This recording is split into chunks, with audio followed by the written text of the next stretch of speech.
काय नो हे केले एका चिंतित विठ्ठले सर्व साधनाचे सार भव सिंधू उतरी पार योग याग तपे केली तयाने आमुपे सर्व साधनाचे सार भव सिंधू उतरी पार तुका म्हणे जपा मंत्र त्रिअक्षरी सोपा सर्व साधनाचे सार भव सिंधू उतरी पार विठ्ठल विठ्ठल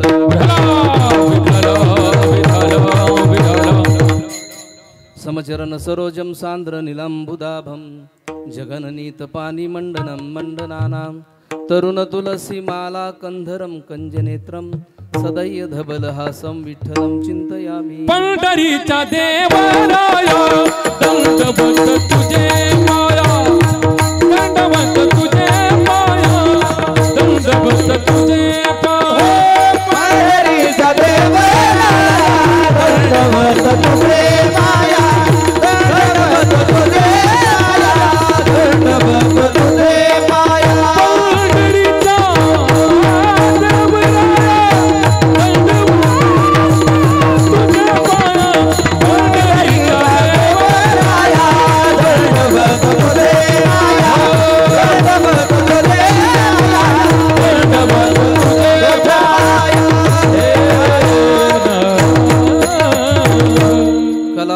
जीवोधरार्थावतारं कलाकांकतेजोधिकामोदिवक्त्रं खलानिश्यवादापनोदार दक्षं समाधिस्थमूर्तिं भजे ज्ञानदेवं नमो सद्गुरु तुकया ज्ञानदीपा नमो सद्गुरु सच्चिदानंदरूपा नमो सद्गुरु भक्त कल्याण मूर्ती नमो सद्गुरु भास्करा पूर्ण कीर्ती गंगा विशुद्धं निदपादस्पर्शं सरोवेष्टितं चुंबितं पुण्यस्थानं सराले स्थितं तं समाधिस्थमूर्तिं नमामि गंगा गिरियोगिराजं तपोज्ञान वैराग्य भक्ति स्वरूपं सदा अलंकृतं साधु संन्यास योगं मुखे यस्य वेदांत शास्त्रार्थ नितिं नमो नारायण गिरी परब्रह्म स्वरूपं नमो ज्ञानेश्वरा निवृत्ती उदारा सोपान देवा मुक्ताबाई नमो त्रिभुवन पावनी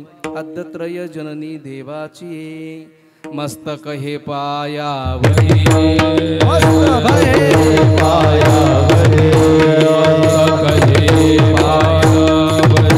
मस्तक हे पायावरी वार करी संताचा या वार करी संताचा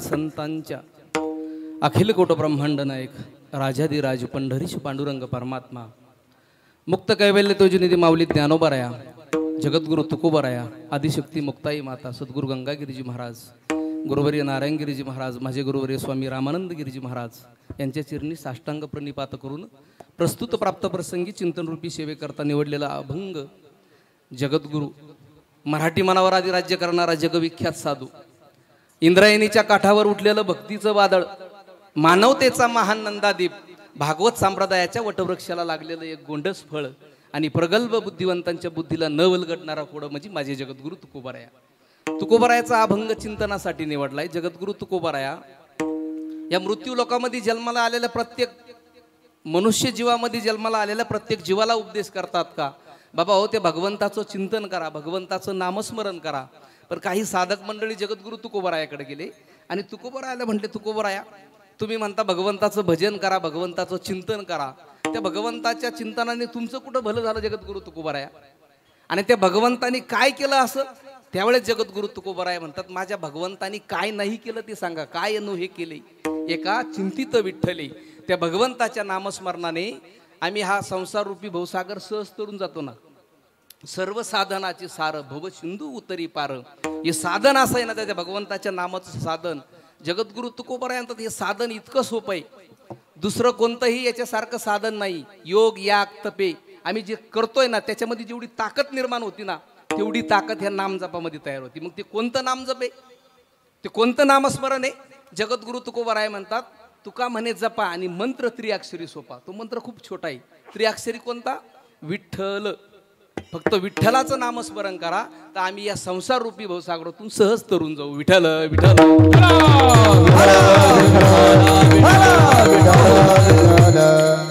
श्री क्षेत्र चास या ठिकाणी आपण ज्या निमित्ताने जमलेलो आहोत, ते निमित्त म्हणजे कैलासवासी उत्तमराव दगडू पाटील खैरनार दादांना जाऊन आज 1 वर्ष पूर्ण होत आहे.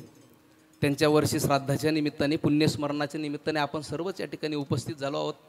त्यामध्ये त्यांचा दुःखांकित परिवार असणारा सर्व परिवार, या कर्मामध्ये तत्पर असणारा परिवार, त्यामध्ये लक्ष्मीबाई उत्तम पाटील खैरनार पत्नी आहेत, सुनील उत्तम पाटील खैरनार मुलगा आहेत, अलका दीपक पडवळ मुलगी आहेत, साधना जयराम तांबे मुलगी आहेत, संगीता नानासाहेब कानवडे मुलगी आहेत, भिकाजी दगडू खैरनार भाऊ आहेत, चंदन भिकाजी खैरनार पुतणे आहेत, चंद्रसेन भिकाजी खैरनार पुतणे आहेत, अलका सुनील खैरनार सून आहेत, नितीन सुनील खैरनार नातू आहेत, निलेश सुनील खैरनार नातू आहेत, आणि धनंजय सुनील खैरनार असा ते सुद्धा नातू आहेत. असा हा खैरनार पाटील परिवार, त्यांना या दुःखातून सावरण्याची शक्ती भगवान परमात्म्याने देवो. विठ्ठल विठ्ठल विठ्ठल.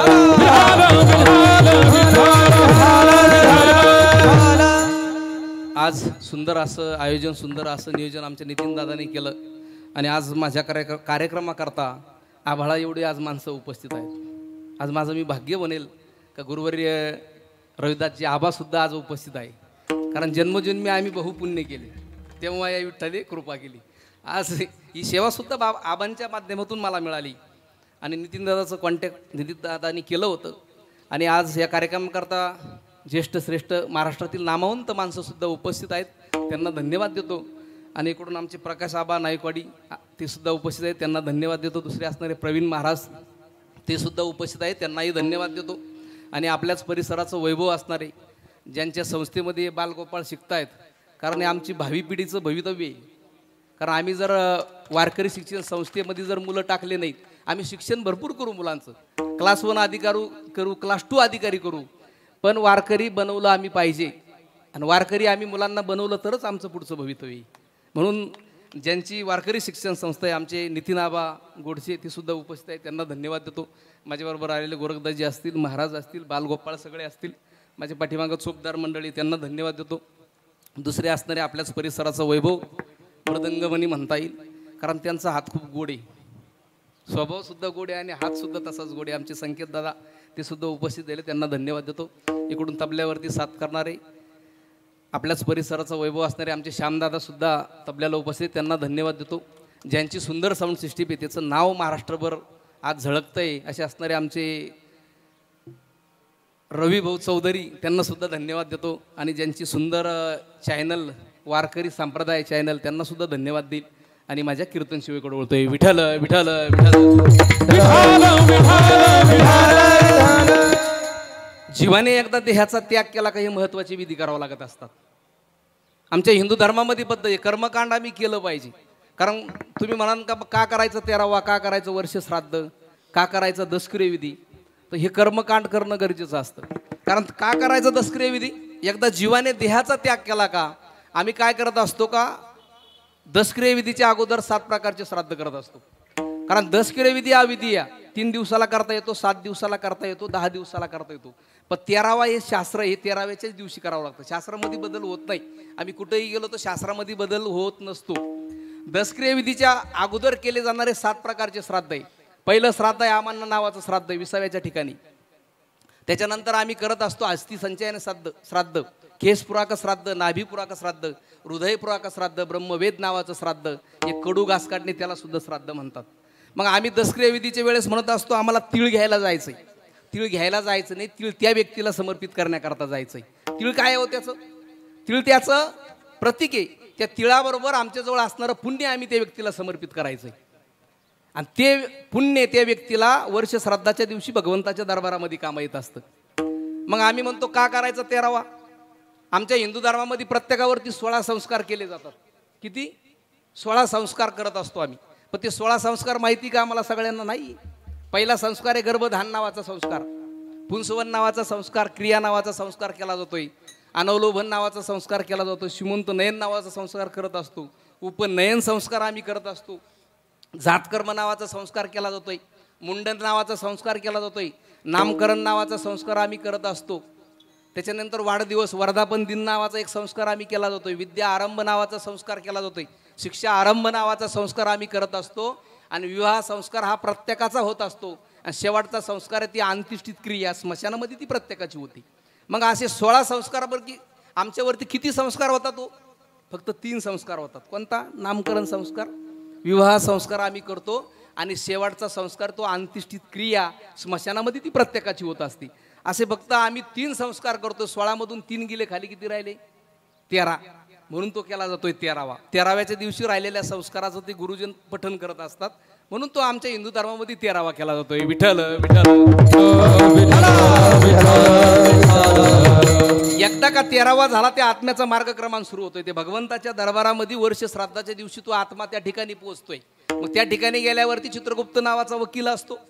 तो आमची फाईल त्या भगवंताच्या समोर ठेवतोय. मग आम्ही आयुष्यभर काय कर्म केले असतील, किती जणांचे बांध कोरले असतील, किती जणांचं वाईट केलं असेल, त्या दिवशी तो भगवान परमात्मा सगळा लेखाजोखा करतोय. आणि मग आम्हाला त्या दिवशी जगाचा मालक भगवान परमात्मा ठरवत असतो, आम्हाला नरकाला पाठवायचं का पुनर्जन्म द्यायचा का भगवंताच्या चरणापाशी जागा ठेवायची, इथे भगवान परमात्मा ठरवत असतो. म्हणून माणसाने जीवनामध्ये कर्म चांगले केले पाहिजे. विठ्ठल विठ्ठल.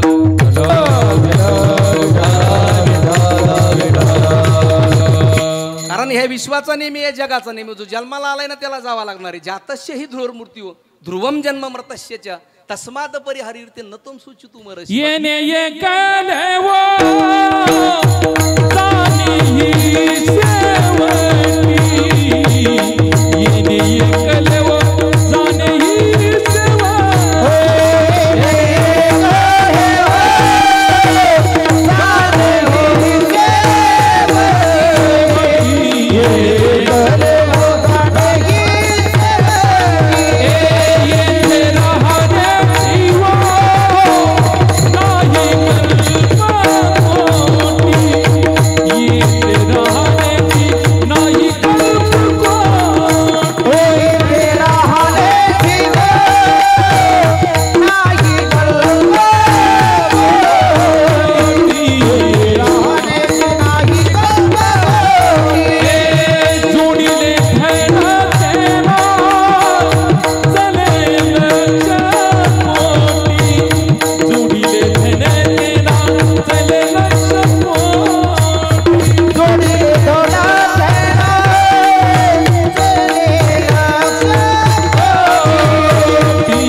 ठिकाणी प्रत्येकाला जायचं या ठिकाणावरून.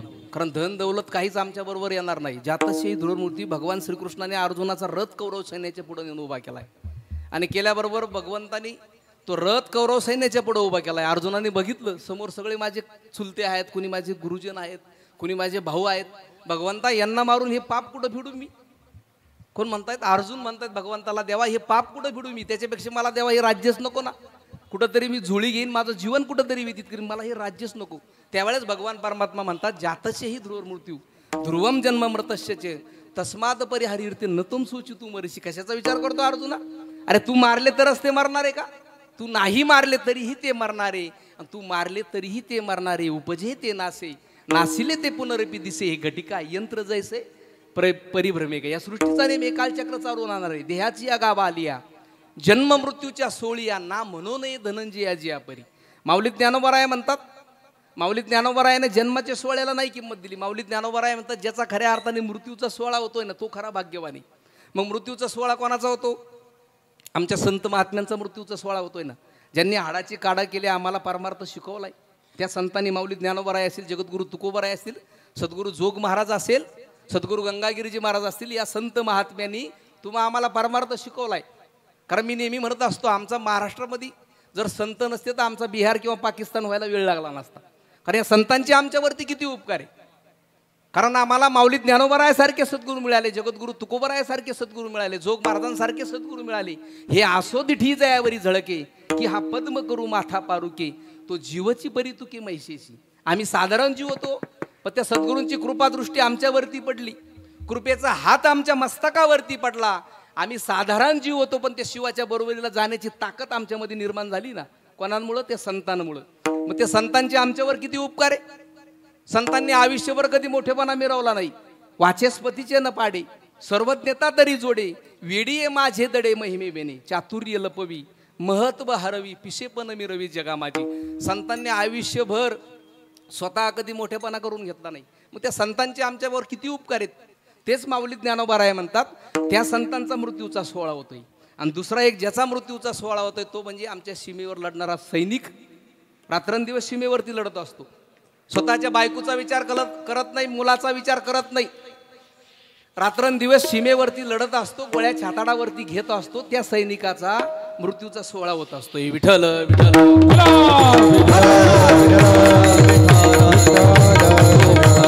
म्हणून माणसाने जीवन जगत असताना चांगले कर्म केले पाहिजे, चांगलं जीवन जगलं पाहिजे. तुका म्हणे एक मरणेची सरे, उत्तमची उरे कीर्ती मागे. कीर्ती रूपाने माणसाने मागं उरलं. याई भूमंडला कीर्ती माझी, याई भूमंडला कीर्ती माझी, याई भूमंडला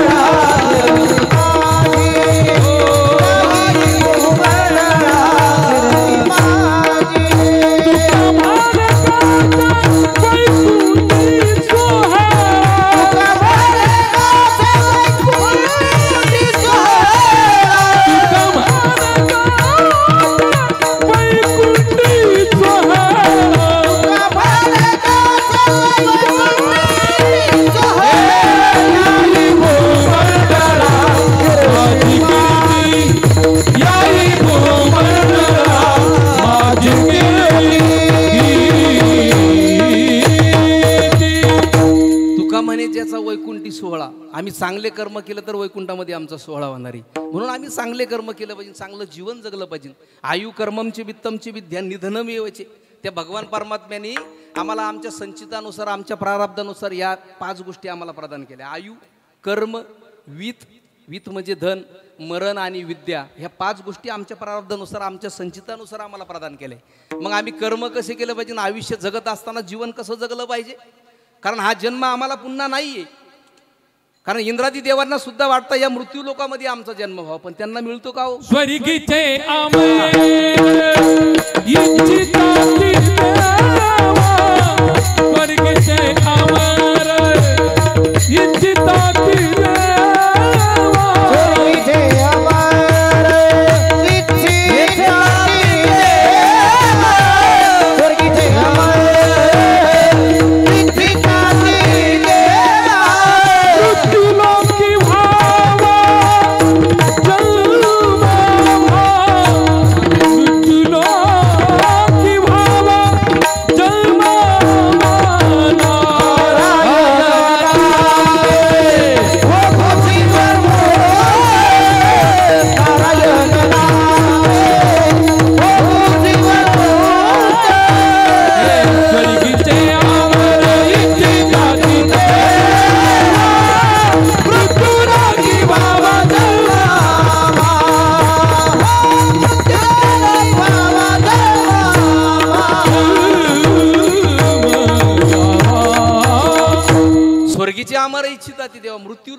जन्म आम्हा.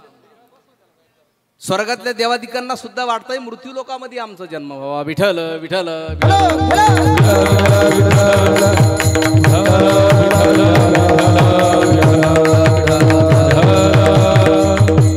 कारण हा जन्म आम्हाला मिळाला, मग हा सार्थकी लागला पाहिजे ना. कारण देवाचा अवतार होतोय, संतांचा जन्म झाला, त्यांचा सार्थकी लागला, तुमचा आमचा सार्थकी लागण्यासाठी मिळालाय हा जन्म. म्हणून आम्हाला हा भगवंतानी सुंदर असा नरदेह दिला. हा कशा करता दिलाय? त्या भगवंताचं चिंतन, भगवंताचं भजन आम्ही केलं. देवे दिला देह भजना घुमटा, तो या झाला फाटा बाधिकेचा, तो या झाला फाटा बाधिकेचा. देवे दिला देह भजना घुमटा, तो या झाला फाटा बाधिकेचा, तो या झाला फाटा बाधिकेचा.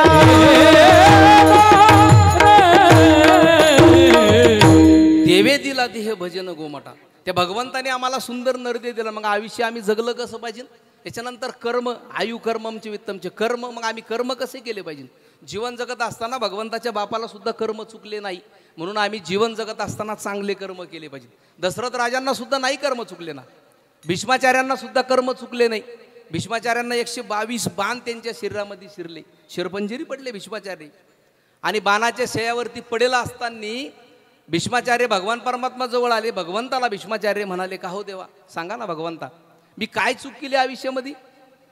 माझ्याकडून काय चूक घडली भगवंता, सांगा ना. मला असं मरण का आलं भगवान परमात्मा? आणि त्यावेळेस भगवान परमात्मा भीष्माचार्यांना म्हणले, भीष्माचार्य, तुम्ही म्हणता ना तुम्हाला असं मरण का आलंय? कारण तुम्ही द्रौपदीचं वस्त्रहरण होत होतं त्यावेळेस तुम्ही काय करत होता? क्षत्रिय असताना सुद्धा एक शब्द बोलले नाही. आयुष्यभर जो अनितीनं वागलाय त्याच्याबरोबर राहिलात. आणि मागच्या जन्मामध्ये तुम्ही एका सरड्याला बाण मारला, त्या सरड्याला बाणाच्या टोकावरती घेतलं आणि कुंपटीवरती पिकलं, त्याच्या शरीरामध्ये किती काटे शिरले असतील ना, ते तुम्ही आज कर्म भोगतायत. म्हणून जीवन जगत असताना माणसाने चांगले कर्म केले पाहिजे. कारण ज्याला दुःखाची जाणीव असते ना, त्याला सुखाचीही किंमत असते. आपण जे दिवस काढले तर त्याची नेहमी माणसानं जाणीव ठेवली पाहिजे. सुंदर चेहरा म्हातारा होतोय, बलाढ्य शरीर गळून पडतं, सत्ता संपत्ती पद अधिकार हे सुद्धा एक दिवस काळाच्या ओघात निघून जाणारे. खाली राहणारे तो फक्त आपण केलेला परमार्थ आणि चांगले कर्मच आपल्याबरोबर येणारे, दुसरं काही येऊ शकत नाही. म्हणून आम्ही चांगले कर्म केले पाहिजे, चांगलं जीवन जगलं पाहिजे. कारण चांगला माणूस होऊन जन्म घेतला पाहिजे. चांगलं व्यक्तिमत्व जन्म घेत नसतं, ते निर्माण करावं लागत असतं. आपल्यासोबत दुसऱ्याचंही भलं व्हावा अशी ज्याची मानसिकता असते ना, त्यांना आयुष्यात काही कमी पडत नाही. धर्माशी गद्दारी, कार्यात बेईमानी, वागण्यात लाचारी आणि बोलण्यात लबाडी जी माणसं करतात ते आयुष्यात सुखी होत नाही, हे लक्षात ठेवा. म्हणून आम्ही चांगलं जीवन जगलं पाहिजे. ते भगवंतांनी सुंदर आम्हाला नरदेह दिलाय. जीवन जगत असताना आम्ही इतरांचं सुद्धा कधी कधी वाईट नाही केलं पाहिजे ना. कारण जो इतरांचं वाईट करतो ना, तो स्वतःला वाचवण्यात कमी पडतो. जो दुसऱ्याचं चांगलं करतोय ना, तो स्वतः कधी संपत नाही. दुसऱ्याला वाट दाखवण्यापेक्षा आपण चांगल्या वाट्याला लागा ना. दुसऱ्याची वाट लावण्यापेक्षा आपण वाट दाखवण्याचं कार्य करा. माणसाचा दर्जा श्रीमंतीवरून ठरत नसतो, विचारावरून ठरत असतो. चांगला माणूस बना. शेवटी हिशोब धर्माचा नाही, कर्माचा होत असतो, हे लक्षात ठेवा. मग आम्ही चांगले कर्म केले पाहिजे, चांगलं जीवन जगलं पाहिजे. कदाचित तुम्हाला एखाद्याने दुःख दिलं, त्रास दिला, मग तुम्ही का त्याचा बदला घेता? तुम्ही का त्याचा बदला घेता? कारण कर्म त्याचा व्याजासह बदला घेत असतं. तुम्ही का दुसरं कर्म करताय? कारण आमच्या कर्माला 13 साक्षीदार आहे. पृथ्वी, जल, अग्नी, वायू, आकाश, तुमचं मन, तुमची बुद्धी, तुमचा अहंकार, चंद्र, सूर्य, तारे, या दिशा आणि हृदयामध्ये असलेला परमात्मा. मग कितीही डिलेट करा, कितीही लॉक टाका आणि किती पुरावे नष्ट करा, कार्यक्रम सुटत नाही म्हणजे नाही. या जन्मात नाही तर पुढच्या जन्मात चुकणारच. जैसे जाचे कर्म तैसे फळ देतो रे ईश्वर. जगी जीवनाचे सार घ्यावे जाणून सत्वर. जैसे जाचे कर्म तैसे फळ देतो रे ईश्वर. जाचे कर्म तैसे फळ देतो रे ईश्वर. क्षणिक सुखासाठी आपुल्या कोणी होतो निती भ्रष्ट. कोणी त्यागी जीवन आपुले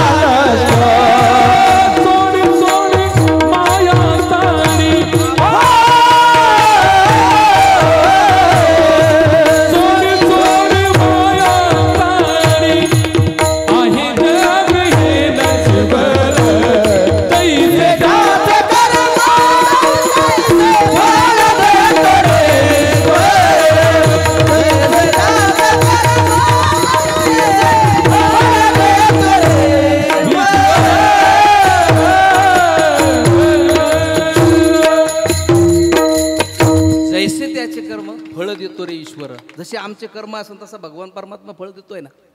मग जी व्यक्ती तुमच्या प्रगतीवर जळते ना तिचा कधी तिरस्कार करू नका, कारण ती व्यक्ती तुम्हाला उत्कृष्ट व्यक्ती समजून जळत असते.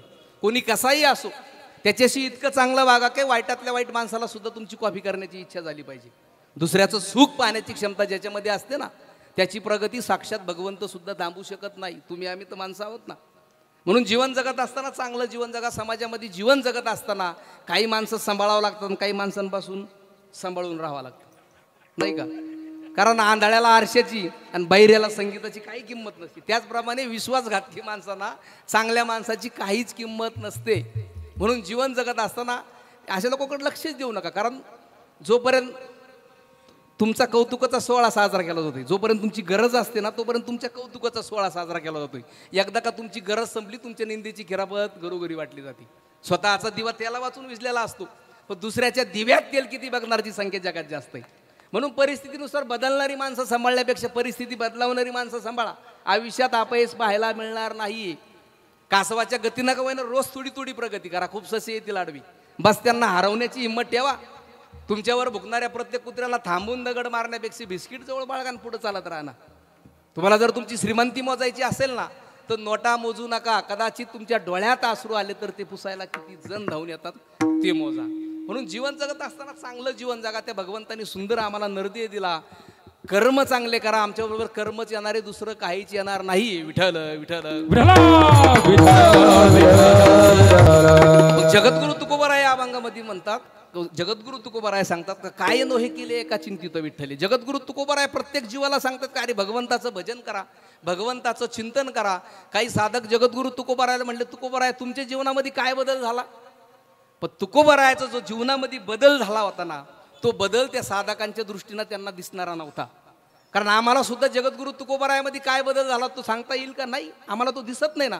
आम्ही सहज म्हणून जातो का आयुष्यभर काय तुकोबारायासारखा वागला, आयुष्यभर काहीच नाही केलं ना, संसार धड नाही, काहीच धड नाही. तसं तुकोबारायाच्या जीवनामध्ये झालं होतं तर तुकोबारायाचा संसार सुद्धा धड नव्हता. विठ्ठल विठ्ठल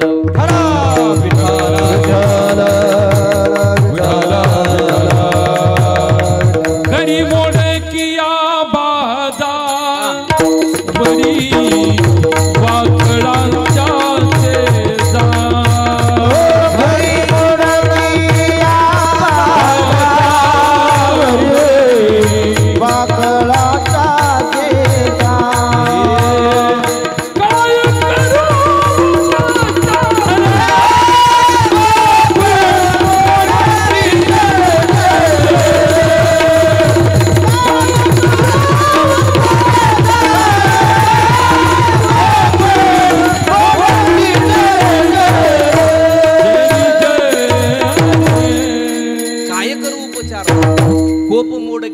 तुकोबारायाचा संसार तुम्हाला आम्हाला माहित होता कसा होता. मग तुकोबारायाच्या संसारामध्ये काहीच शिल्लक राहणार. संसार व्यवस्थित जगद्गुरु तुकोबारायाचा नव्हता. मग जगद्गुरु तुकोबारायामध्ये काय बदल झाला होता तुमच्या आमच्या दृष्टीने आम्हाला दिसणारा नव्हता तो बदल. जगद्गुरु तुकोबारायाच्या आयुष्यामध्ये त्यांनी इतकं नामस्मरण केलं होतं, इतकं नामस्मरण जगद्गुरु तुकोबारायांनी केलं होतं. त्या नामस्मरणाचा अतिरेक झाला होता. कारण जगद्गुरु तुकोबारायाची वाणी, जगद्गुरु तुकोबाराय म्हणायची वाणीला म्हणायची तू म्हणू नको रामकृष्ण हरी विठ्ठल विठ्ठल, तरी वाणी त्या भगवंताच्या चिंतनाचं नामस्मरण करत होती. माझी मैद झाली आनावर वाचा, माझी मैद झाली आनावर वाचा, माझी मैद झाली आनावर वाचा, माझी मैद झाली आनावर वाचा. चंदया नामाचा घेतला, चंदया नामाचा घेतला, चंदया नामाचा घेतला, माझी मैद झाली आनावर वाचा.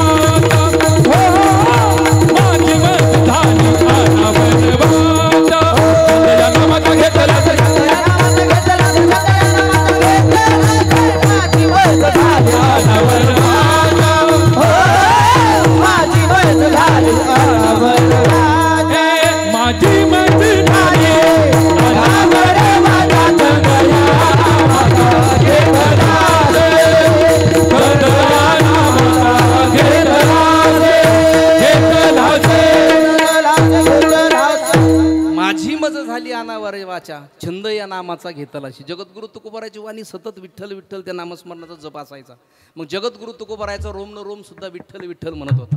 मग त्या नामस्मरणाची एवढी ताकद होती जगद्गुरु तुकोबारायच्या जीवनामधली का आम्हाला तो जगद्गुरु तुकोबाराय म्हणला बदल आमच्या दृष्टीनं आम्हाला दिसणारा नव्हता. मग तो काय बदल होता हो? जगद्गुरु तुकोबारायच्या जीवनामध्ये 14 टाळकरी त्यांच्या कीर्तनाला असायचे. त्या 14 टाळकऱ्यापैकी एक टाळकरी म्हणला धोंडोबा लोहार नावाचा टाळकरी जगद्गुरु तुकोबारायांना म्हणला, तुकोबाराया मला तीर्थयात्रेला जायचं आहे म्हटला. मग मला तीर्थयात्रेला जाण्यासाठी मला काही पैशाची गरज पडेल, पैशाची मदत करा मला. जगद्गुरु तुकोबाराय म्हणले तीर्थयात्रेला जायचंय ना तुला, चांगली गोष्ट आहे, जा, तुझ्या पैशाची व्यवस्था करतो म्हणले जगद्गुरु तुकोबाराय म्हणले. पण जगद्गुरु तुकोबाराय आयुष्यामध्ये कधीच जिजाई साहेबाला म्हणले नाही तुझ्या संसारामध्ये भाजी करता मीठ नाही का मिरची नाही, कधीच नाही म्हटले तुला हे आणून देतोय ते आणून देतोय. जगद्गुरु तुकोबाराय म्हणजे तुझं तू बघ संसाराचं, कधीच म्हटले नाही जिजाई साहेबाला. पण त्या टाळकऱ्याला म्हटले का तुझी व्यवस्था करतो पैशाची. आणि तो टाळकरी तीर्थयात्रेला जायला निघाला आणि निघाल्याबरोबर जगद्गुरु तुकोबारायाकडे आला आणि तुकोबारायाला म्हटला, तुकोबाराया मला तीर्थयात्रेला जायचं, काही पैसे द्या. आणि जगद्गुरु तुकोबारायांनी काय केलं, एक खडा उचलला आणि त्याच्या हातावरती खडा ठेवला. आणि खडा त्याच्या हातावरती ठेवल्याबरोबर त्या खड्याचं रूपांतर एका सोन्याच्या होनमध्ये झालं. जुन्या काळात ते होन म्हणायची त्याला. सोन्याचं नाणं तयार झालं त्याच्या हातामध्ये. आणि सोन्याचं नाणं तयार झाल्याबरोबर जगद्गुरु तुकोबारायाला तो म्हणला, तुकोबाराय याच्यामध्ये तीर्थयात्रा होईल का? तुकोबाराय म्हणे नक्कीच होईल. काय करायचं, हे नाणं मोडायचं. त्या काळामध्ये 6-7 आणे काहीतरी 6-7 रुपये मिळत असतील त्या सोन्याचे. त्याच्यामधले बाकीचे पैसे खर्चायचे, पण एक आणा खिशामध्ये पुन्हा ठेवायचं म्हटले. बाकीचे पैसे खर्च करायचे आणि ते संपल्यावरती पुन्हा खिशामधलं ते एक नाणं काढायचं, ते पुन्हा सोन्याचं तयार झालेलं राहील, ते पुन्हा मोडायचं. अशी तीर्थयात्रा करायची. शेवट राहिलेलं जे नाणं राहील का ते पुन्हा माझं मला वापस करायचं. 12 वर्ष त्या टाळकऱ्याने तीर्थयात्रा केली आणि फिरून फिरून जगद्गुरु तुकोबारायाकडे आला. ते एक नाणं शिल्लक राहिलं होतं ना, ते जगद्गुरु तुकोबारायाच्या हातामध्ये ठेवल्याबरोबर ते खडा तयार झाला. त्याचा खडा तयार झाला. मला हे म्हणायचंय, जगद्गुरु तुकोबाराय सोन्याचा झरा होते ना, मग कुठं हरवला इथं अंबानी अदानी तो रावण. जगद्गुरु तुकोबाराय साधे होते का त्यांच्या हाताचा स्पर्श केल्याबरोबर सोनं तयार व्हायचं. म्हणलं जगद्गुरु तुकोबारायची श्रीमंती किती होती, आणि ती श्रीमंती आमच्या दृष्टीने आम्हाला दिसत होती का? नव्हती दिसत. मग जगद्गुरु तुकोबारायामध्ये इतका बदल झाला होता. जगद्गुरु तुकोबारायाच्या नामस्मरणाने एवढा बदल झाला होता, इतका बदल कोणामध्येच झाला नव्हता. ती कशाची ताकद होती? त्या नामस्मरणाची. अजून एक उदाहरण तुम्हाला सांगतो. जगद्गुरु तुकोबारायामध्ये एवढी ताकद होती, त्यांनी बघितल्याबरोबर सोनं तयार व्हायचं. एक साधक माऊली ज्ञानोबारायाकडे गेला आणि माऊली ज्ञानोबारायाच्या समाधीजवळ जाऊन बसला. आणि बसल्याबरोबर माऊली ज्ञानोबारायाला म्हणला, ज्ञानोबाराया माझ्या जीवनामध्ये खूप कर्ज झालंय माऊली ज्ञानोबाराया, मग ते कर्ज फेडण्याकरता काही मला मदत करा. माऊली ज्ञानोबारायाने त्याला साक्षात्कार दिला. माऊली म्हणले देहूमध्ये जा आणि जगद्गुरु तुकोबाराय जे देतील ना ते घे म्हणली त्यांच्याकडून. तो साधक देहूमध्ये गेला, जगद्गुरु तुकोबारायाकडे गेला आणि तुकोबारायाला म्हणला, तुकोबाराय मला माऊली ज्ञानोबारायाने पाठवलंय, माझ्यावर खूप कर्ज झालंय. आणि मग तुकोबाराय त्याला म्हणले एक काम कर, जवळच लोहगावी तिथं शिवबा कासार नावाचा माझा भक्त आहे त्याच्याकडे जा म्हटली, आणि तो जे देईल ते घेऊन ये म्हटली. मग तो साधक शिवबा कासारकडे गेला आणि तिथं गेल्यावरती त्याला सांगितलं जगद्गुरु तुकोबारायांनी मला पाठवलं. आणि त्यावेळेस शिवबा कासारनी काय दिलं त्यांच्याकडं? वखराच्या 3 पाशी दिल्या. त्या काळामध्ये लोखंडाच्या पाशी होत्या, वखराच्या 3. त्या पाशी दिल्या 10-10 किलोच्या होत्या, जड होत्या. आणि त्यांनी त्या खांद्यावरती घेतलं. त्याला खूप वजन झालंय त्याचं.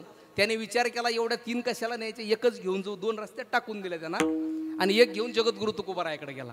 आणि तिथं गेल्याबरोबर जगद्गुरु तुकोबारायाला म्हटला, तुकोबाराया शिवबा कासारने ही पास दिली म्हटला, एक हे घेऊन आलो मी. आणि जगद्गुरु तुकोबारायाने त्या पाशीकडे नुसतं बघितलं आणि बघितल्याबरोबर ती सोन्याची तयार झाली. सोन्याची पास तयार झाली. जगद्गुरु तुकोबाराय त्याला म्हणले, आता ही पास मोड, तुझं काय कर्ज असेल ते फेड. तो मनात विचार करायला लागला, अरे 2 पाशी रस्त्यात टाकून आलो, त्या जर 2 आणल्या असता तर मुलाला बंगला झाला असता, एखादा पुण्यात एखादा फ्लॅट तयार झाला असता. त्या पाशी बघायला गेलं, पुन्हा अजून आलं नाही. ती म्हणजे जगद्गुरु तुकोबारायामध्ये कशाची ताकद होती? त्या नामस्मरणाची ताकद होती. पण तुम्हा आम्हाला ती जगद्गुरु तुकोबारायामध्ये झालेला बदल आमच्या दृष्टीनं दिसणारा नव्हता आणि आम्हाला कधी दिसणारही नाही. आणि त्या जगद्गुरु तुकोबारायामध्ये नामस्मरणानं बदल झाला होता. पण ते साधक मंडळी जगद्गुरु तुकोबारायाकडे गेले. तुकोबारायाला म्हणले, तुकोबाराया भगवंतानी काय केलं असं? आणि त्यावेळेस जगद्गुरु तुकोबाराय म्हणले, माझ्या भगवंतानी काय नाही केलं ते सांगा. अभंगाच्या पायी काय केले, काय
भगवंतानी काय नाही केलं? सज्जन कसाय असं विकू लागे मास, माळ्या सावते असं खुरपू लागे. भक्त समागमी सर्व भावे हरी, न सांगता कधी सर्व काम. मीराबाई साठी घेतो विष प्याला, दामाजीचा झाला पाणी बार. मीराबाई साठी घेतो विष प्याला, मीराबाई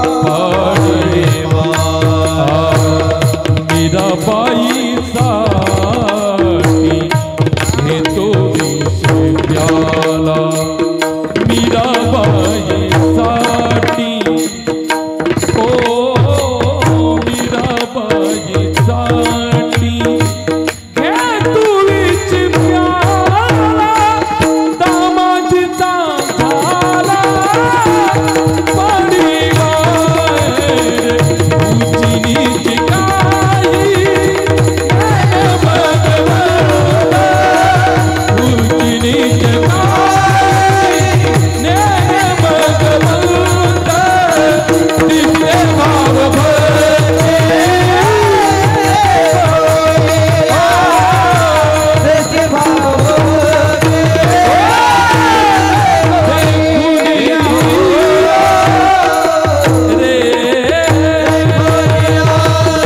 मीराबाईसाठी प्याला तो ईशाचा, तो जगाचा मालक भक्ताचे सगळे कामं करतो ना. साधवया भक्ती काज नाही लाज धरित, कुठल्याही प्रकारची लाज बाळगत नाही तो जगाचा मालक. भक्ताचे सगळे कामं करतो. पांडवांना लाक्षागृहामध्ये जाळण्याचा प्रयत्न केला, भगवान परमात्म्याने वाचवलंय. अखंड मात्र पांडवांच्या मुखातून त्या भगवंताचं चिंतन होतंय, सतत चिंतन असायचं. आणि ते पांडव कधी भगवंताला विसरत नव्हते, म्हणून तो जगाचा मालक सतत मागे पुढे उभा असायचा. मागे पुढे उभा राहायचा,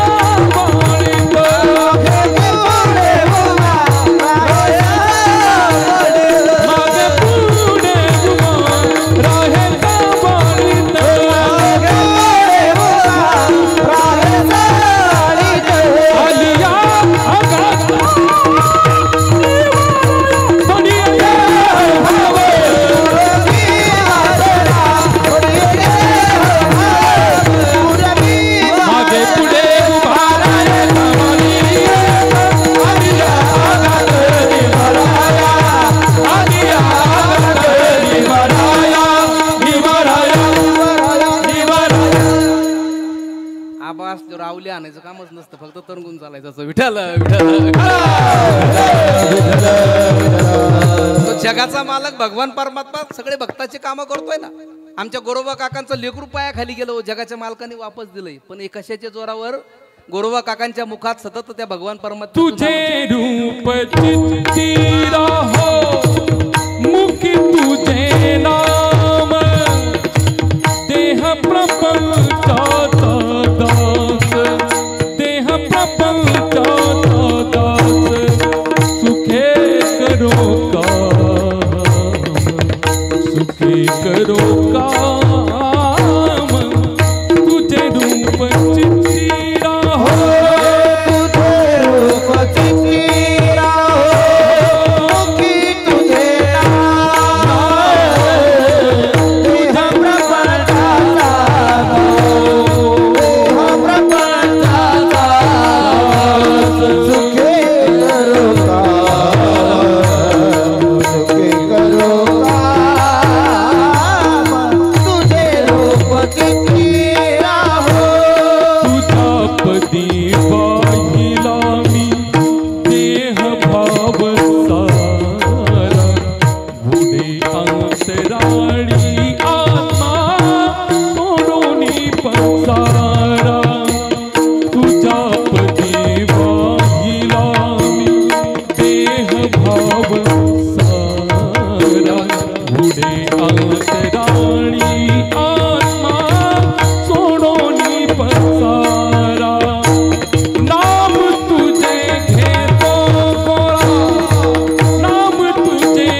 सुखे करो काम, सुखे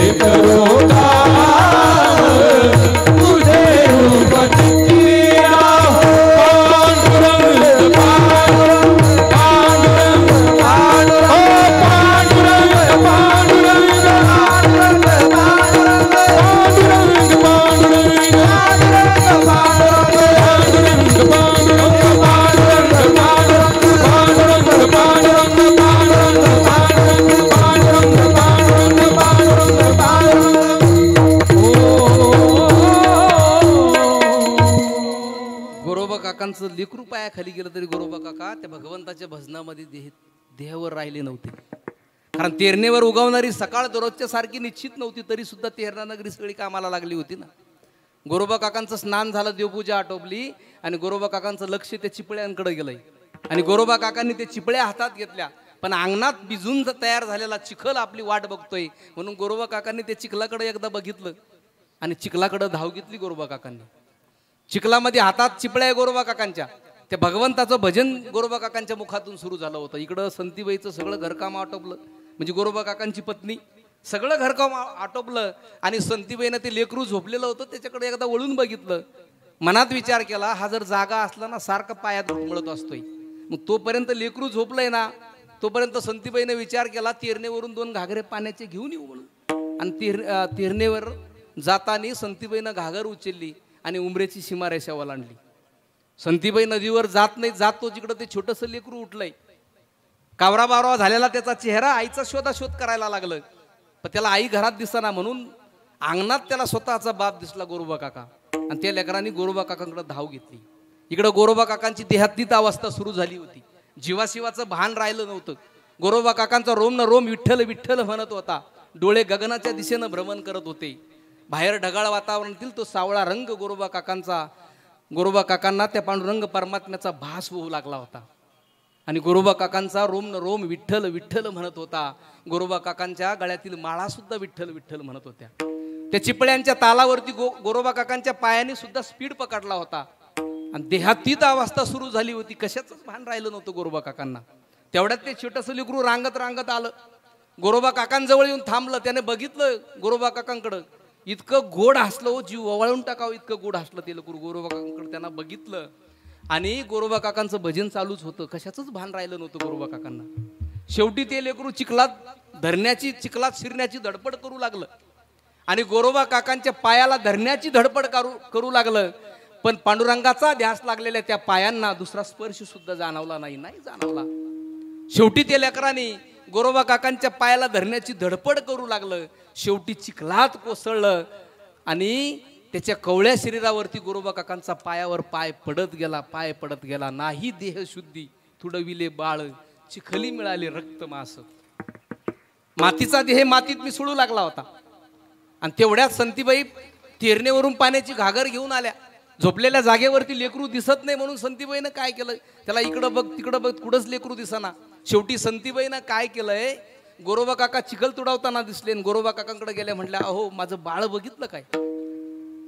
दरवाज्यामधला कडुलिंब सगळं काही बघत होता, पण तो वरडून संतीबाईला सांगू शकत नव्हता का तुझं बाळ चिखलात गेलंय म्हणून. शेवटी संतीबाईचं लक्ष त्या लालबुंद झाल्या चिखलाकडे गेलं आणि एक आक्रोश संतीबाईनं दिला. गगनभिदी किंकाळी दिली. काळजाला कापत जाणारी आरोळी त्या संतीबाईनं दिली, माझं बाळ म्हणून. विठ्ठल विठ्ठल विठ्ठल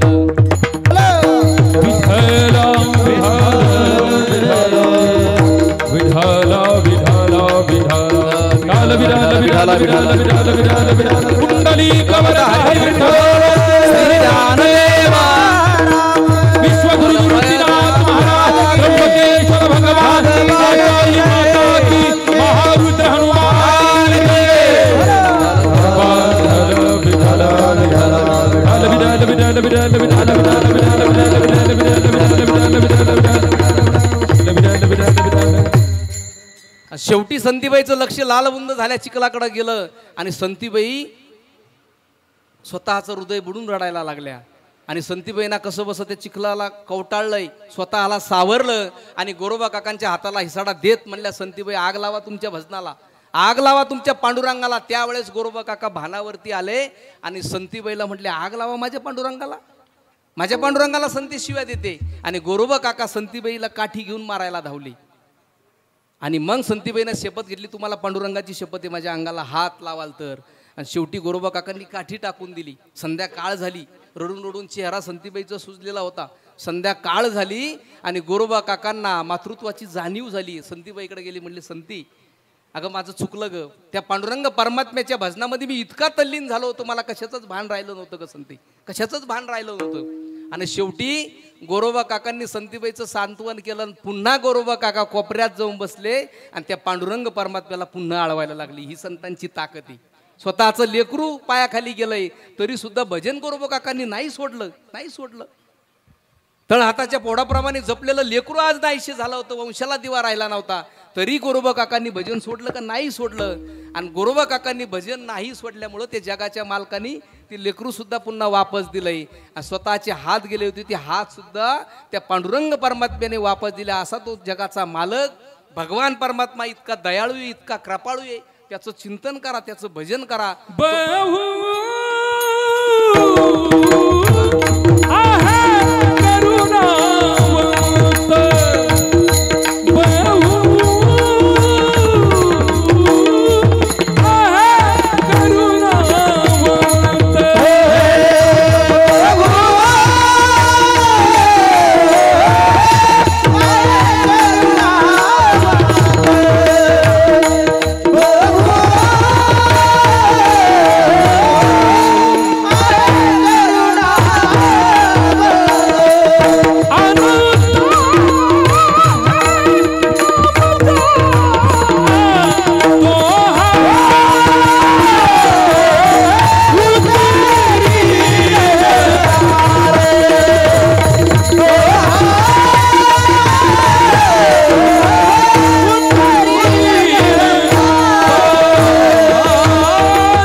जगाचा मालक जगद्गुरु तुकोबाराय म्हणतात. त्याचं नामस्मरण करा, चिंतन करा.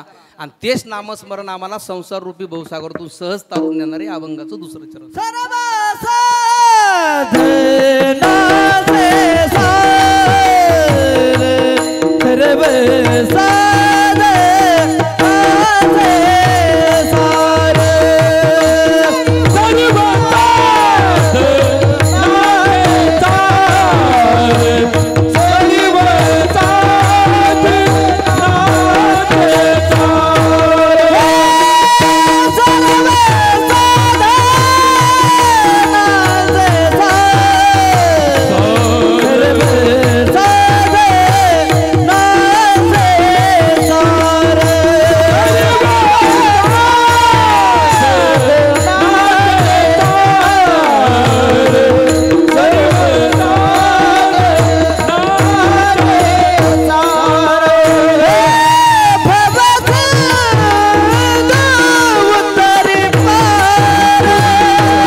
साधनाचे सार ते भगवंताचं नामस्मरण सगळ्या साधनामधलं सार येते. नामस्मरण ते भगवंताचं चिंतन आम्ही केलं पाहिजे. मी नेहमी म्हणत असतो धन दौलत पैसा अडका आमच्याबरोबर येणार नाही, आमच्याबरोबर त्या भगवंताचं चिंतन येणार आहे, दुसरं काहीच येणार नाही. मी नेहमी म्हणत असतो ना, आमच्या पुढच्या पिढीसाठी प्रॉपर्टी कमवून ठेवू नका. प्रॉपर्टी कमावण्याची दानत त्याच्यामध्ये निर्माण करा, प्रॉपर्टी कमावण्याची लायकी त्याच्यामध्ये निर्माण करा. तुम्ही गडगंज प्रॉपर्टी कमवून ठेवा, पण तेच जर नालायक निघलं एका दिवसात विकीन ना, मग आमच्या मुलांना काय द्यायचं? आमच्या मुलांना देत असतात ना माऊली ज्ञानोबारायाची ज्ञानेश्वरी द्या, जगद्गुरु तुकोबारायाचा गाथा द्या. हे जर दिलं तर तुम्हाला दुसरं काहीच देण्याची गरज राहणार नाही. मी म्हणत नाही पैसा कमवू नका, धर्म अर्थ काम आणि मोक्ष आमच्या शास्त्रानं 4 पुरुषार्थ सांगितला. धन त्याच्यामधलं पुरुषार्थ आहे, पण धन कमवायचं कसं? प्रामाणिकपणाने आणि कष्टाने आम्ही धन कमवलं पाहिजे. माझे गुरुवारी स्वामी रामानंदगिरीजी महाराज म्हणतात ना, वाईट मार्गाने कमावलेला पैसा म्हणजे प्रेतावरचे फुलं असतात, हसूही देत नाही, रडू सुद्धा देत नाही. आम्ही 10 साखर कारखान्याचे शेअर्स घेऊ शकतो, डॉक्टर सांगतील चमचे वराई खाऊ नका साखर. दिवाण म्हणून घ्याल मस्तपैकी झोपायला 10 लाखाचा, डॉक्टर सांगतील मनक्यात घ्या, पे चटईवर झोपत चला. 5 स्टार हॉटेलमध्ये जेवायला जाऊ आम्ही, डॉक्टर सांगतील ब्लॉकेज मसालेदार खाऊ नका. कुठं घेऊन जाणार ते सगळं? एक दिवस असा येईल की आम्हाला आमची प्रगती समाधानाच्या पातळीवर मोजावी लागणार आहे. मग आम्ही जीवन कसं जगलं पाहिजे, आमच्या मुलांना कोणते विचार दिले पाहिजे, कोणते संस्कार दिले पाहिजे, आमच्या मुलांना चांगले संस्कार दिले पाहिजे. आमच्या देशासाठी भगतसिंग असेल, राजगुरू असेल, सुभाषचंद्र बोस असतील, या लोकांनी स्वतःच्या देहाचं बलिदान आमच्या देशासाठी दिलंय ना. मग आज आम्ही आमच्या मुलांना काय शिकवतोय, काय शिकवतो आम्ही आमच्या मुलांना? आम्ही कीर्तनाला भजनाला येताना आमच्या मुलांना घेऊन आलं पाहिजे, त्याच्या गळ्यात माळ घातली पाहिजे, त्याच्या गळ्यात टाळ वाजवायला टाळ दिला पाहिजे. हे मुलं बघा बरं किती देखणे सुंदर दिसतात पांडुरंग परमात्म्यासारखी, आणि त्यांचं भविष्य चांगलं आहे, उज्ज्वल भविष्य आहे त्यांचं. आयुष्यात ते कधी बिघडणार नाही, ते संस्कार त्यांच्यावरती पडले. म्हणून आमच्या मुलांना आम्ही काय दिलं पाहिजे? गळ्यात माळ घातली पाहिजे. आमच्या मुलांनी जर गळ्यात माळ घातली तर आमचा बाप 10 वर्ष जास्त जगेल, नाही जगणार का? जगेल ना. आमची आई 10 वर्ष जास्त जगेल, पण आमच्या जीवनाची भूमिका अनुसरणापेक्षा अनुकरणात जास्त आहे. दाढी वाढवली म्हणजे कोणी छत्रपती शिवाजी महाराज होत नाही, त्यांच्यासारखा गंध लावला म्हणजे कोणी छत्रपती शिवाजी महाराज नाही होत. छत्रपती शिवाजी महाराज होण्यासाठी वयाचे 36 वर्षे घोड्यावरती काढावं लागतात. भोग कमी, त्याग जास्त, झोप कमी, समर्पण जास्त, तेव्हा सगळं जमतंय ना. तसं जमेल का? नाही जमणार ना. मग आम्ही जीवन जगत असताना प्रॉपर्टीवर प्रॉपर्टी कमावण्यापेक्षा आम्हाला 4 पिढ्याचं पडतं पुढचंही. अरे बाबा, आम्ही 2027ची LICची व्यवस्था आज करून ठेवली, 2030च्या हप्त्याची LICची व्यवस्था आम्ही आज करून ठेवली, पण हृदयविकाराच्या झटकाना जर रात्रीतून गेला तर सकाळी काय सांगणार त्या भगवंताला? आहे का उत्तर? आमच्याकडे त्याचं उत्तर आहे का? देवा तुझं भजन केलंय, देवा तुझं नामस्मरण केलंय, याचं उत्तर आहे का आमच्याकडे? नाही आहे ना. आम्हाला 5व्या पिढीचं पडतंय, पण आम्ही त्या भगवंताचं चिंतन भजन नाही करत. मग आमच्या देशासाठी जे लोक लढले असतील, संत महात्म्यांनी कष्ट घेऊन तुम्ही आम्हाला शिकवलंय, देशासाठी ज्यांनी बलिदान दिलंय, स्वराज्यासाठी आयुष्यभर लढली ना ते लोक, हे स्वराज्य आमच्या स्वाधीन केलंय, कशा करतात केलंय? का आज आमच्या मुलांना आम्ही चांगले संस्कार दिले पाहिजेत. आज आम्ही स्वराज्यासाठी चांगलं लढतच नाही ना. कारण छत्रपती शिवाजी महाराजांच्या काळामध्ये हिरोजी इंदुलकर नावाचे एक इंजिनियर होते. प्रत्येक गड किल्ल्याचं काम ते हिरोजी इंदोलकरांनी केलंय. गड किल्ले बांधायचं काम हिरोजी इंदोलकर करत होते. त्यांनी रायगड बांधून काढला पूर्ण हिरोजी इंदोलकरांनी. आणि रायगड बांधून झाल्यावरती छत्रपती शिवाजी महाराज हिरोजींना म्हणले, हिरोजी त्या कमानीवरती तुमचं नाव टाका म्हणले मोठ्या अक्षरामध्ये. हिरोजी इंदोलकरांना म्हणले छत्रपती शिवाजी महाराज. हिरोजी म्हणले, नाही राज, मला त्या कमानीवरती माझं नाव नाही टाकायचं. अहो तुम्ही बांधलाय गड, तुमचं नाव टाका की कमानीवरती. हिरोजी म्हणले, नाही राज, मला नाही टाकायचं नाव. शेवटी हिरोजीने काय केलं, एक दगड घेतला, त्या दगडावरती स्वतःचं नाव टाकलं आणि छत्रपती शिवाजी महाराजांकडे आले आणि राजांना म्हणले, राजे हा दगड मला रायगडाच्या सगळ्या शेवटच्या पायरीला लावण्याची परवानगी द्या म्हटली. राजे म्हटले, का बरं? अरे तुम्ही गड बांधला, वरती नाव टाका ना. हिरोजी म्हणले, नाही राजे, तुम्ही ज्या ज्या वेळेस गडावर याल ना त्या वेळेस तुमच्या पायाची धूळ माझ्या मस्तकाला लागावं एवढीच माझी अपेक्षा आहे म्हटली. ही ताकद त्या लोकांची होती. स्वराज्यासाठी ते लोक लढले, स्वराज्यासाठी जगले. आज आमच्या मुलांना का वाटत नाही सिग्नल तोडताना हा देश माझा आहे म्हणून? गाडीची काच खाली घेऊन थुकताना आम्हाला का वाटत नाही हा देश आमचा आहे म्हणून? चांगला रस्ता दिसलाय तो फोडताना आम्हाला का वाटत नाही हा देश माझा आहे म्हणून? ही बसमध्ये प्रवास करत असताना गाडीच्या सीटचं स्पंज घरी घेऊन येताना आम्हाला का वाटत नाही हा देश आमचा आहे? आज आमच्या मुलांना का वाटत? स्वराज्यासाठी ते लोक लढले, जगले ते लोक. त्यांना जर माहीत असतं ना आता ह्या अशा सगळ्या अशा अवलदी तयार होणारी, त्यांनी स्वराज्य कधीच आम्हाला मिळून दिलं नसतं.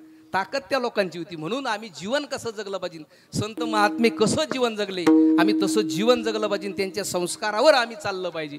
विठ्ठल विठ्ठल म्हणून जगद्गुरु तुकोबाराय म्हणतात, त्या भगवंताचं चिंतन करा, भगवंताचं भजन करा. त्या भगवंताचं नामस्मरण एवढं मोठं साधन आहे आणि त्या साधनाची एवढी ताकद आहे, एवढी ताकद आहे. जी ताकद योग यागामध्ये असते ना तेवढीच ताकद या नामस्मरणामध्ये तयार होती. अभंगाचं योग यागाचा योग यागाचा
तुकोबाराय म्हणतात योग यागामध्ये जी ताकद निर्माण होती ना ती नामस्मरणाने जी ताकद तेवढी ताकद नामस्मरणाने तयार होती. कारण योग याग तप करणं आमचं काम नाही. ती आम्ही योग याग करू शकत नाही. योगाची या वाटा जेगा निघाले सुपाटा. योग याग तप आम्ही करू शकत नाही. पण सगळ्यात सोपं साधन आहे ना भगवंताचं नामस्मरण. आणि त्या संतांनी त्या भगवंताचं नामस्मरण केलंय म्हणून त्या जगाच्या मालकाने ते संतांचे सगळे कामं केली. संतांनी त्या काळामध्ये किती त्रास सहन केला असं. माऊली ज्ञानोबाराय असतील, जगद्गुरु तुकोबाराय असतील. माऊली ज्ञानोबारायांनी 4च भावंड आहे. किती त्रास सहन केलाय समाजाचे. तरी समाजाने त्यांना कोणी सहानुभूती नाही दाखवली. ती मुक्ताई 4च वर्षाची होती. ज्यावेळेस विठ्ठलपंत शुद्धीपत्र आणण्याकरता पैठणला गेले, शुद्धीपत्र नाही मिळाले. रात्रीचा प्रसंग आळंदीमध्ये आले आणि आल्यावरती रुक्मिणी आईसाहेबांनी दरवाजा उघडला आणि विचारलं शुद्धीपत्र मिळालंय. विठ्ठलपंत म्हणले नाही मिळाले. मग देहांत प्रायचित्त घ्यावं लागणार रुक्मिणी आपल्याला. आणि त्या आईचं काळीच त्या मुलांना टाकून जाण्याची तयारीत नव्हतं. आई कशी जाणार त्या मुलांना टाकून. तरी सुद्धा त्यांनी कसलाही विचार नाही केला आणि देहांत प्रायचित्त ते आळंदीच्या डोहामध्ये घेतलंय. तरी त्या माऊली ज्ञानोबारायांनी जगद्गुरु निवृत्तीदादा असेल, सोपान काका असेल, यांनी किती त्रास सहन केला. समाजाचा कोणी सहानुभूती दाखवली नाही. एवढा त्रास सहन करून सुद्धा समाजाने सहानुभूती नाही दाखवली. शेवटी माऊली ज्ञानोबारायांनी झोळी तयार केली आणि झोळी घेऊन समाजामध्ये फिरले. जगाला विश्वशांतीचा दिलासा देणारा ग्रंथ राज ज्ञानेश्वरी सारखा ग्रंथ समाजाला समर्पित केलाय माझ्या माऊलीने. तरी ज्ञानेश्वरीमध्ये कुठं उल्लेख केला नाही माऊलीने काय समाजाने आम्हाला त्रास दिलाय म्हणून. लिहिलंय कुठं नाही. उलट माऊली ज्ञानोबारायांनी पसाय दान लिहून ठेवलं. आता विश्वात्मके देवे येणे वागिज्ञ तोषावे तोसुनी मज द्यावे पसाय दानही. हे भगवंता शेवटचं मागतो तुमच्याकडं. ज्यांनी त्रास दिला त्याला सुद्धा सुखी कर, ज्यांनी त्रास नाही दिला त्याला सुद्धा सुखी कर. ही ताकद त्या संतांची होती. म्हणून आम्ही त्या भगवंताचं चिंतन, भगवंताचं नामस्मरण केलं पाहिजे. संत ज्या वाटेने गेले, ज्या विचारांना संत गेले ना त्या विचारांना आम्ही चाललो पाहिजे. आणि जगद्गुरु तुकोबाराय म्हणतात तो मंत्र काय फार अवघड नाही, सगळ्यात सोपा असणारा मंत्र आहे. तुका म्हणे तुका म्हणे जपा, तुका म्हणे जपा, तुका म्हणे जपा, तुका म्हणे जपा, तुका म्हणे जपा,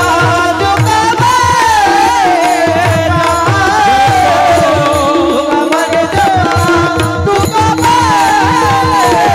जपा,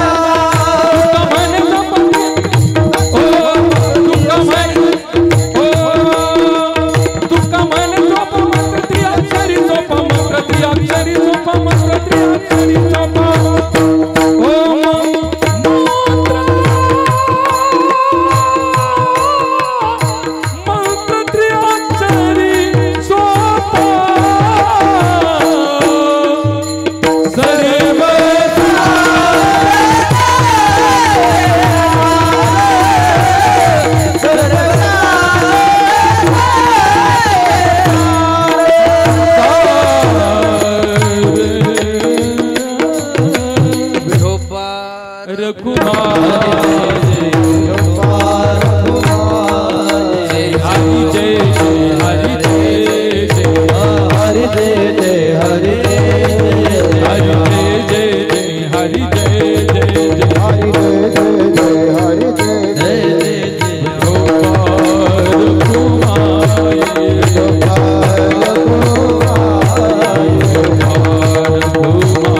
जपा मंत्र त्रिअक्षरी सोपा. सुंदर असं आयोजन, सुंदर असं नियोजन आपण केलं.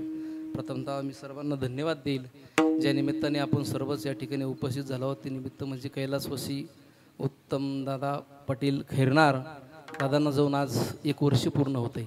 त्यांनी सुंदर असा आपला परिवार घडवला आहे. आयुष्यभर वारकरी म्हणून जीवन जगले, परमार्थ केला आहे, सुसंस्कृत परिवार घडवला आहे. तेव्हा त्यांना भगवान परमात्म्यांनी चांगल्या ठिकाणी जागा देऊ ही भगवंताच्या चरणी विनंती करतो. आणि सुंदर असं आयोजन, सुंदर असं नियोजन आपण केलं आहे. आबाळा एवढी माणसं कार्यक्रमाकरता राहिले. गुरुवर्य आबासुद्धा कार्यक्रमाकरता उपस्थित होते.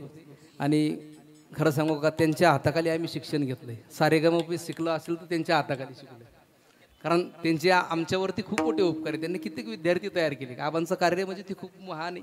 माझ्या छोट्याशा मुखातून सांगणं ते एवढं सोपं नाही आहे, ते सांगताही येणार नाही. म्हणून झालेली सेवा सद्गुरूंच्या चरणी समर्पित होतो. सुंदर असं आयोजन, सुंदर असं नियोजन केलं. प्रथमतः खैरनार पाटील तुम्हाला मी धन्यवाद देईल. सुंदर आपल्या वडिलांचं हे कार्य आपण सुंदर अशा पद्धतीने सोहळा साजरा केला आहे, त्याबद्दल सर्वांना धन्यवाद देतो. वडीलधारी माणसं असतील, मातावर्ग असेल, सगळे टाळकरी वृंद असतील, सर्वांना धन्यवाद देतो. आणि माझ्या वाणीला पूर्ण देतो. बोलिली लेकुरे वेडे वाकडे उत्तरे, करा क्षमा अपराध महाराज तुम्ही शुद्ध, करविली तैसी केली कटकट वाकडी नीट देवजानी. सद्गुरू गंगागिरीजी महाराज, गुरुवारी नारायणगिरीजी महाराज, माझे गुरुवारी स्वामी रामानंदगिरीजी महाराज यांच्या चरणी सेवा समर्पित करतो आणि सेवेला पूर्ण काम देतो. ज्ञानेश्वर माऊली